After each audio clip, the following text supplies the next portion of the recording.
story. Can you believe that? Well, I'm sorry to start this story with such a terrible event, as mother and father being swallowed up by the escaped rhinoceros. But I just had to tell you, it's because of this event that the story happened. We are here to tell you the story of how we, creatures of nature, made this fantastic boy James. You see, life is really great for our hero, James Henry Trotter. Until this happened to his parents. Well, he was sent away to live with his two aunts, Aunt Sponge and Aunt Spiker. I'm sorry to point out, but they were both really horrible people. They were selfish and lived in cruel, and right from the beginning, they started beating poor James for no reason at all. They never called him a real name, but always referred to him as "You miserable creature, or you disgusting little thief, or you filthy nuisance." And they certainly never gave any thought to David or any picture books to look at or read. His whole aspect was himself.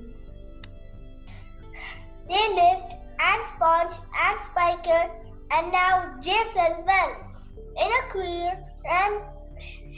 ramshackle house in the top of a high hill in the south of England.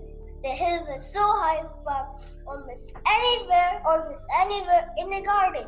James could see miles and miles around the marvellous landscape of woods and fields. And on a very clear day, if he looked in the right direction, he could see a tiny grey dot far away from the horizon. That's the house he used to live with his beloved mother and father.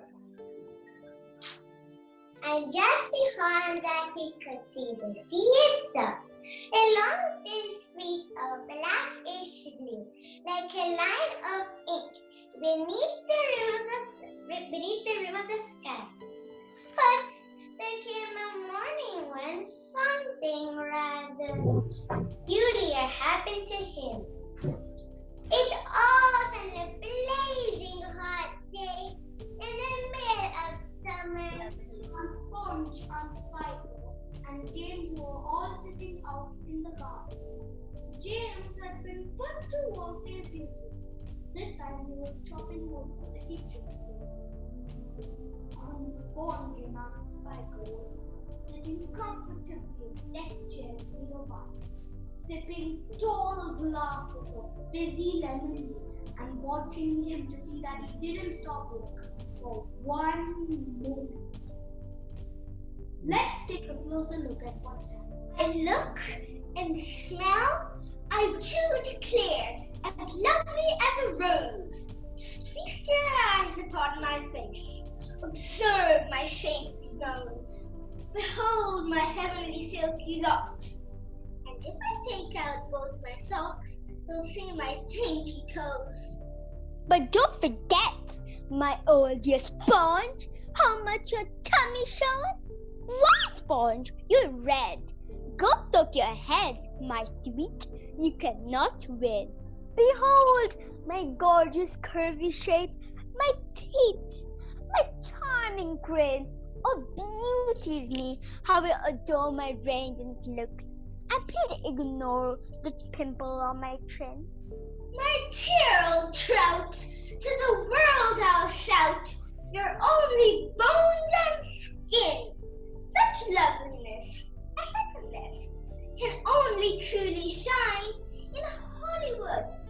I do declare. Oh, wouldn't that be fine? I capture all the nation's hearts. They give me the leading parts. The stars would all resign. Make, without mistake, a lovely Frankenstein. What's the matter with you? Gee, Aunt Spiker, I feel as if I'm going to faint. Stop that immediately and get on with your work, you nasty little beast. Oh, Aunt Spiker, Could we all please, just for once, go down to the seaside on the bus? It isn't far, and I feel so hot and awful and lonely. Why, you lazy, good-for-nothing brute? Beat him! I certainly will. I shall be too later on this day when I don't feel so hot. And I get myself to disgusting to warm and give me some peace. It was at this point that the first thing, the rather peculiar thing, happened to James. Come closer to me, little boy. Come right up close to me, and I will show you something wonderful. You see this? You see this little bag?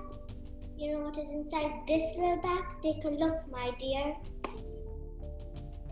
Listen to them. Listen to them move. There's more power and magic in these little green things than the rest of the world put together.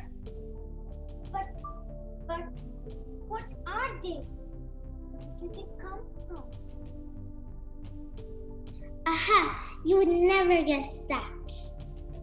Crocodile tongues. 1,000 slimy crocodile tongues, boiled up with the skull of a dead witch for 20 days and nights, with the eyeballs of a lizard and the fingers of a young monkey, the gizzard of the pig, the beak of a green parrot, and the juice of a porcupine, and 3 spoonfuls of sugar. And let the moon do the rest. Here, you take it. It's yours. And now all you've got to do is take a large jug of water, pour all the little green things into it, and very slowly, one by one, add 10 hairs from your own head into the jug. In a couple of the minutes, the jug will start to bubble and froth, and you have to drink everything in the jug in one full gulp. And then marvelous and fabulous things will start happening to you, and you'll never be miserable again. Because you are miserable, aren't you? You needed to tell me, because I know everything. Now, go and do exactly as I say, and don't let those green things get away. Because if they do escape, they will be working the magic upon something else instead upon you. Be it bug, insect, animal, and tree. And that is the thing who gets the full power and magic. So hold the bag tight. Hurry up, now's the time. Don't wait, hurry! Little old man turns and slips away into the bushes. Jane turns and runs towards the house excitedly. He trips under the old peach tree and everything falls out of the bag. Oh no! What am I going to do? Well, I suppose I'll just try to fix them. Wait a minute. Then why they're burrowing into the ground? I can't seem to get them. I can't get them. They're gone. They're all gone. But where have they gone to? There's nothing down there except the roots of the old peach tree and a whole lot of earthworms and centipedes and other kinds of insects. Get up at once, you lazy little beast. Get back over there immediately and finish chopping up those logs. Why don't we just lower the boy down the well in a bucket and leave him there for the night? That ought to teach him not to laze around like that the whole day long. It's a very good idea, my dear Sponge. But let's make him finish chopping up the wood first. Be off it at once, you haters rat, and do some work. Sponge, come here at once and look at this. What? A peach right up there on the highest branch. Can't you see it? You're teasing me, Spiker. You're making my mouth water on purpose when there's nothing to put into it. Why, the tree's never even had a blossom on it, let alone a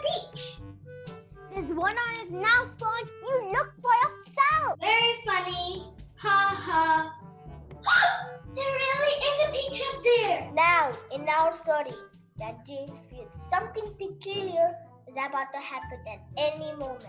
Hey you! Come over here at once and climb this tree. I want you to pick up that peach up there on the highest branch. Can you see it? Yes, Auntie Sponge, I can see it. And don't you dare to eat any of it yourself. Your Aunt Spiker and I are going to have it between us. Here and now, half each. Get on with you. Up you go. Hold everything! Look! Look, Sponge! Look! You. It's growing! It's getting bigger and bigger! What is? The beach, of course! Spiker, that's perfectly ridiculous. No. That can't be right. No. Yes. Great Scott, the thing really is growing. Great, see this ghost! I can actually see that thing bulging and swelling before my very own eye. Will it ever stop growing? The way for them treat up this stupid boy, one slight straight and it could all fall and break. Stand back. The branch is bending right down. I can't believe it, but the branch isn't breaking. Hallelujah, what a peach! Terrifico, magnifico, and what a meal! It's ripe, it's just perfect. Now see here, Spiker, why don't we get us a shovel right away and dig out a big hunk of it for you and me to eat? No, not yet. But I can't wait to eat some. My dear Sponge, there's a pile of money to be made out of this. If only we can handle it right. You wait and see. Roll up! Roll up! Only 10 cents to the giant peach. Half price for children under 2 weeks old. One at a time, please. Don't push. Don't push. You're all going to get in. Hey, you! Come back here. You haven't paid. It'll cost you double to bring in a camera. Alright, we don't care. Aren't you glad we put bars in that James window? The disgusting brute would only get in our way if we let him wander about. Can you believe that he complained just because he hasn't met any other children for years and years? What a nerve! Here, we are just about to become millionaires, and the only thing he can think of is himself? Gee, everybody has gone home. Maybe you should close up for tonight, Spiker. You're right, Sponge. We got to back to clean this mess out here. He'll probably want something to eat since he hasn't had anything all day. Well, we're too busy to make food. We have to count our money. I better call him to make sure the worm isn't asleep. Creep, Brat, wake up, twerp. We have something for you to do immediately. Gee, it's really dark out tonight. I don't even hear a sound. It's strangely quiet. Oh, I am hungry. I suppose I should be more considerate of my aunt, though Aunt Spiker says that all I do is think of myself. Maybe she's right. Gee, it's kind of spooky. Can you imagine how James feels right now? Have you ever been out alone on a dark, quiet night? Well, here is where James knows. He can just feel it in his bones that something stranger than ever this time is about to happen to him again. He's sure he can feel it coming. Everything is so different. Suddenly the whole place seems to be alive with magic. Wow! It feels so warm. It's a little furry like the skin of a baby mouse. What's that? I don't believe it. But there's a hole in the side. It's quite a large hole. The sort of thing an animal about the size of a fox might make. This isn't a hole. It's a tunnel. Boy, it's really damp and murky in here. These holes are wet and sticky. And this feels like beet juice dripping from the ceiling. Mmm, delicious. Now it's going uphill towards the very center. Ouch! What's this? It seems like a solid ball. It feels like wood, except it's very jagged and full of deep grooves. Gee, I know what this is. I've come to the stone in the middle of the beach. And here is what appears to be a small door cut into the face of the stone. Let's see now. There's one open. What's that light? Look who's here. What a pleasant sight you are, little boy. We've been waiting for you. Oh no! No! I'm hungry. I'm famished, like I haven't nibbled on leaves for days. So high. Everyone's famished. We need food. Aren't you hungry? What's the matter with you? You look positively ill. I think you might want to lay down. He looks as though he's gonna faint any second. The poor thing. I do believe he thinks that it is him that we are wanting to eat. Oh dear, what an awful thing to say. You mustn't be frightened. We wouldn't dream of hurting you. You're one of us now. You're in the crew. We're all in the same boat. We have been waiting for you all day long. We thought you were never going to turn up. I'm glad you made it. So cheer up, boy, cheer up. And I wish you'd give me a hand with all of these. It takes me hours to get them all on by myself. Thank you, James. You are very kind. You have a lot of food. I have a lot of legs and a lot of feet. 100 to be exact. There he goes again. He simply cannot stop telling lies about his legs. He doesn't have 100 of them. He got only 42. The trouble is, most people don't bother to count them. They just take his words. So anyway, Centipede, there is something marvelous you know about having a lot of legs. He's blind. He can't see how splendid I look. My opinion, the really marvelous thing is to have no legs at all and walk at the same time. You're a slitherer. That's all you are. You just slither along. I glide. You are a slimy beast. I'm not a slimy beast. I'm a useful and a lovely creature. Ask any gardener.